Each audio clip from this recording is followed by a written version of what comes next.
শুভ সকাল বন্ধুরা, হরে কৃষ্ণ, রাধে রাধে। আশা করছি তোমরা সবাই খুব ভালো আছো, আমিও খুব ভালো আছি। আজকে চলে এসেছি আরও একটা নতুন ভিডিও নিয়ে। তো আজকে তোমাদেরকে আগের ব্লগে বলেছিলাম যে আজকে যাচ্ছি এক জায়গায় ঘুরতে। তো কোথায় যাচ্ছি ভিডিও থাম্বনেল দেখে এতক্ষণে বুঝতেই পেরে গেছো। আজ যাচ্ছি নৈহাটি বড় মার দর্শন করতে। তো সমস্ত মানে কিভাবে যাচ্ছি না যাচ্ছি সেগুলো সব নিয়ে তো তোমাদের এই ব্লগে বলবোই। আর তার সাথে একবার ঘড়িতে টাইমটা দেখিয়ে দেখুন কটা বাজে। তো দেখো বন্ধুরা, এখন বাজে, ধরো ফোকাস হচ্ছে কিনা ক্যামেরা জানি না, 5:54। তো 5:54 বাজে। আমি উঠেছি অনেকক্ষণ আগেই, সেই 5টার সময়। তো ভোরবেলা উঠে পরে স্নান টান করে এই যে স্নান সেরেই এখন আসলাম। আর হচ্ছে গিয়ে তো চলো এবার পুরো ব্লগটা তোমরা দেখতে থাকো, একটু স্কিপ করো না। আর হচ্ছে যেটা বলা সেটা হচ্ছে কি, আমাদের বাড়ির সামনে থেকে একটা বাস ছাড়বে। তো এখান থেকে সব পাড়ার লোকজনেরা মিলেই কিন্তু আমরা যাব আজকে ঘুরতে। তো সেই বাসে করে কিন্তু আমি লাস্ট হচ্ছে গিয়ে চাকলা গেছিলাম। তো চাকলা কচুয়া গেছিলাম লোকনাথ বাবার দর্শন করতে, তোমরা তো দেখেছিলে সেই ব্লগটা। আর আজ যাচ্ছি বড় মার কাছে, তো তোমরা পুরো ভিডিওটা দেখো। আর হচ্ছে গিয়ে ওখানে কি কি পাওয়া যাচ্ছে না পাওয়া যাচ্ছে, আমি এই নিয়ে আমার অনেকবারই 2-3বার হয়ে গেল নৈহাটি ঘোরা। তো হয়তো বড় মার টান রয়েছে বলে এতবার যাওয়া পসিবল হচ্ছে আমার পক্ষে। তো আর এই তো বন্ধুরা, আমার তো এই নিয়ে মানে 4বার মতন হয়ে গেল নৈহাটি ঘোরা। তো কিন্তু যতই 4বার ঘোরা হয়ে যাক, গিয়ে বড় মাকে যতবারই দর্শন করি কিন্তু মানে ঠিক মানে ওরকম মনে হয় না যে ওই তো একবার গেছিলাম আবার কেন যাব, ওই জিনিসটা আমার একটুও আসে না। তো সেই কারণে আমার এমনিতেও মন্দির, তারপর যে কোনো মন্দিরে যেতেই খুব ভাল লাগে। তো সেই কারণে কি বলতো, মন্দির যাওয়ার নাম শুনলে আরোই মানে উৎসাহিত হয়ে পড়ি। আর সত্যি বলতে কি বলতো, আমার নৈহাটি নিয়ে কোনো কিছুই আর বলার নেই। কারণ কি, যতবারই নৈহাটি যাই মনটা খুব ভাল লাগে। কারণ সব থেকে বড় কথা, দেখো বড় মার দর্শন তো করতে পারি, সেটা ঠিকই, আর কি বলতো ভালোভাবে পুজোটাও দিতে পারি। তো এই নিয়ে যে আমি 3-4বার গেছি, এমনি আমার পুজো দিতে গিয়ে কোনো অসুবিধা হয়নি। তারপরে এর আগেও মানে কালী পুজোর সময়ও গেছিলাম, যখন মাটির ওই বড় মা কালীটা হয়, যেটা আসল বড় মা হিসেবে মানে এতদিন ধরে পুজো হয়ে এসছে। তো তখনও কিন্তু একটু লাইনে দাঁড়িয়েছিলাম, কিন্তু সেরকম কিছুই মনে হয়নি যে অনেকক্ষণ লাইনে দাঁড়াতে হয়েছে। তো আজকেও ঠিক তেমনই। আজকে পুজোর মানে বড় মার মন্দিরের সামনে উল্টো দিকেই একটা দোকান ছিল, স্টল। তো সেই স্টলে একটা দাদা ছিল, তো সেই দাদাকে বলে আর কি মানে কিছুভাবে ম্যানেজ করে আর কি তাড়াতাড়ি পুজোটা দিয়ে দিতে পেরেছি, কোনো অসুবিধা হয়নি। আজ আমি আর ঠাকুমা মিলে কিন্তু গেছিলাম আজকে পুজোটা দিতে নৈহাটিতে। আর সত্যি বলতে কি বলো তো বন্ধুরা, আমার যে কোনো মন্দিরে যেতে মানে আরও বেশি ভালো লাগে। কারণ হচ্ছে গিয়ে মন্দিরের বাইরে যে দোকানপাটগুলো বসে থাকে সেগুলো মানে মানে যেন আমাকে পুরো আকর্ষণ করে থাকে। কারণ যে কোনো দোকান, যেরকম ধরো পিতলের দোকান হোক বা ঠাকুরের যাবতীয় জিনিসপত্র যেখানেই পাওয়া যায়, আমার মানে সেই দিকেই যেতে ইচ্ছা করে। তো ওই কারণে দেখো, কিনি আর না কিনি জিনিসগুলো দেখতে যে কী কী নতুন নতুন জিনিস রয়েছে, মানে এটাই আর কি বেশি ভালো লাগে। এমনি যে কোনো আমি যদি রাস্তাঘাটে বেরোই, আমার চোখে আগে পড়ে ঠাকুরের জিনিসপত্র, গোপাল সোনাদের জিনিসপত্র।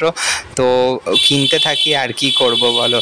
তো গিয়ে নৈহাটি গিয়ে সব থেকে ফার্স্টে আগে আমি অবাক হয়েছি, কারণ হচ্ছে গিয়ে মন্দিরে যখন আমি পুজোর জন্য কি বলতো লাইন দিয়ে দাঁড়িয়েছিলাম, তখনই লাইনের উল্টো দিকেই দেখি কি যে মানে একজন হচ্ছে গিয়ে মানে তার বাড়ির গোপাল নিয়ে এসছে। আর পুরো আমার গুল্লু সোনার মতন বড় গোপাল, মানে গুল্লুর থেকেও হয়তো এক সাইজ বড় হবে গোপালটা।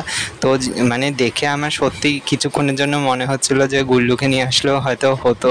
তো ওর কথা আমার একটু হলেও মনে পড়ছিল। তো যাই হোক, তো সেটা তো হলো। তারপর দেখো, আমি তো মানে একা আসিনি, আমাদের ওখান থেকে বাস ছেড়েছিল, তো বাসে করে এসেছিলাম। তো বাসে তো 3টে বাসে অনেক লোক এসেছিলো, প্রায় 200-250 জন লোক এসেছিলো। তো আমরা সবাই একসাথে এসেছিলাম। তো আমাদের মধ্যেও দুজনকে দেখলাম বয়স্ক মহিলারাও এসেছিলো, তো তারাও তাদের বাড়ির গোপাল নিয়ে এসেছিলো, দুজন, কি সুন্দর ব্যাগে করে। আর এখানটায় দেখো, তোমরা ভালো করে ভিডিওতে বুঝতে পারছো কিনা জানি না, দেখো মানে আকাশটা দেখে জাস্ট মানে দেখে মনে হচ্ছে যে কী বলতো, মানে কেউ একজন হাতে রং তুলি দিয়ে এঁকে দিয়েছে কোনো কাগজের মধ্যে, পুরো যেমন আঁকা ছবিতে হয় ওই রকমই কিন্তু আকাশটা। আর আমি কিন্তু দেখো এখানে নৈহাটির গঙ্গার এপার থেকে ওই পারে যাচ্ছিলাম। তো ওই পারে আমরা গেছিলাম হচ্ছে ব্যান্ডেল চার্চের দিকে। তো সেই কারণে দেখো এখানটায় গঙ্গার মধ্যে জাস্ট সিনারিটা তোমরা, ভিউটা তোমরা একবার জাস্ট দেখো, পুরো মেঘগুলো এরকম ভাসছে, পরিষ্কার দেখা যাচ্ছে, তার মধ্যে গঙ্গার জলটা কি সুন্দর লাগছে। জাস্ট পরিবেশটা মানে মনে হচ্ছিলো যে ওই মানে গঙ্গা নদীর মধ্যে ওই লঞ্চেই বসে থাকি। তো কিছুটা যেতে যেতে দেখো এবার পৌঁছে গেছিলাম ওখানে ব্যান্ডেল চার্চের কাছটায়। আর ব্যান্ডেল চার্চটা কি বলতো, যা শুনলাম যে ব্যান্ডেল চার্চটা অনেক পুরানো, সেই ব্রিটিশ আমলে তৈরি করা এই চার্চ। তো আমরা কিন্তু সেদিনকে মোট 3টে জায়গায় ঘুরেছি। একটা নৈহাটি বড়মার মন্দির, তারপর আমরা গেছি হচ্ছে ব্রহ্মময়ী মা কালীর মন্দির। নৈহাটি বড়মার মন্দির থেকে একটু আসলে মানে নৈহাটির বড়মার যেখানে যেই ঘাটে বিসর্জন হয় সেই ঘাটের দিকে আসতে গেলেই কিন্তু ওরকম বাঁদিকে গলি দিয়ে গেলে পড়বে ব্রহ্মময়ী মা কালীর মন্দির। তো সেটা তোমরা যাকেই বলবে সেটা দেখিয়ে দেবে। তো ব্রহ্মময়ী মা কালীর মন্দিরে গিয়ে কিন্তু আমি অঞ্জলি দিয়েছিলাম আর পুজোও দিয়ে এসেছি। আর ধূপকাঠি ওখানে ধরানোর ব্যবস্থা ছিল, তো ধূপকাঠি মোমবাতি ধরিয়ে পুজো দিয়ে তারপর এসেছি কিন্তু মায়ের মন্দির থেকে। আর মায়ের মন্দিরটা কিন্তু পুরো গঙ্গা নদীর পাশেই কিন্তু। আর আমাদের যে লজ ভাড়া করা হয়েছিল সেটাও কিন্তু পুরো মানে গঙ্গা নদীর ঠিক পাড়েই। তো সেই কারণে মানে সেদিনটা খুব ভালোই কাটলো। আর যেহেতু গঙ্গার পাড়ে, তো যখনই লজের ওপরে মানে লজটা ছিল ঠিক 3তলা, তো আমাদের হচ্ছে 2nd ফ্লোর অবধি উঠতে দিচ্ছিল। তো 2nd ফ্লোরে কিন্তু বারান্দা থেকে পুরো গঙ্গাটা দেখা যাচ্ছে। আর কী যে সুন্দর লাগছে তোমাদের সত্যি বলে বোঝানো যাবে না আর কি। তো সেদিনকে খাওয়া দাওয়া খুব ভালো দিয়েছিল। আর হচ্ছে গিয়ে মানে এরকমই কী বলতো, বছরে 1-2বার আমাদের এইভাবে নিয়ে যাওয়া হয়ে থাকে পাড়ার লোকজন মিলে। আর ওখানে আমাদের হচ্ছে মাথা পিছু 200 টাকা করে দিতে হয়েছিল। তো 200 টাকার বিনিময়ে অনেক কিছুই ওরা ঘুরিয়েছিল। তারপর ওরা যে গঙ্গা নদীতে লঞ্চে করে নিয়ে যাচ্ছিল সেইটার ভাড়াও কিন্তু ওরা নিজেরাই দিয়েছিল, আমাদের কিচ্ছু দিতে হয়নি। আর খাওয়া দাওয়ার মধ্যে অনেক কিছু ছিল, যেমন আর সেদিনকে পুরো নিরামিষই খাওয়া দাওয়া হয়েছিল। তোমার ভাত ডাল, তারপর হচ্ছে গিয়ে আরও অনেক কিছু আইটেম যেরকম ধোকা, তারপর হচ্ছে আলু পটলের তরকারি, চাটনি, পায়েস, অনেক কিছু আইটেম ছিল, মিষ্টি ছিল। আর সকালবেলা হচ্ছে ব্রেকফাস্টে দিয়েছিল হচ্ছে লুচি আর আলুর তরকারি। আর ওখানে কিন্তু কি বলতো কোনো মানে কোনো বাধা নিষেধ নেই যে ধরো 3টের বেশি লুচি তুমি নিতে পারবে না, মানে তোমরা যত ইচ্ছা চাইলে সেখানে খেতে পারো। তো এই জিনিসটা কিন্তু ওনারা খুব ভালো করেছে। আর যে উদ্যোগ নিয়েছে তাকেও আমি খুব ধন্যবাদ জানাচ্ছি। কারণ দেখো 200 টাকা আজকালকার দিনে কিচ্ছু হয় না। যে হারে আইটেম করেছিল সকাল আর দুপুরে, একটা খাবারের প্লেটই তোমার 200 টাকা, তারপরে এত কিছু ঘোরা সব কিছু কিন্তু ওনাদেরই নিজেদের পয়সায় হয়তো দিতে হয়েছে। তো এই আর কি, দিনটা খুব ভালো কাটলো। তো বন্ধুরা, আজকের মতন ভিডিওটা এখানেই রাখছি। দেখা হচ্ছে তোমাদের সাথে আরও একটি নতুন ভিডিও নিয়ে। ততক্ষণ তোমরা সবাই খুব ভালো থেকো, সুস্থ থেকো। আর জন্মাষ্টমী তো বেশি দেরি নেই, তো কী কী কেনাকাটা চলবে না চলবে সব কিছুই আমি কিন্তু ব্লগে তোমাদের সাথে শেয়ার করে দেবো।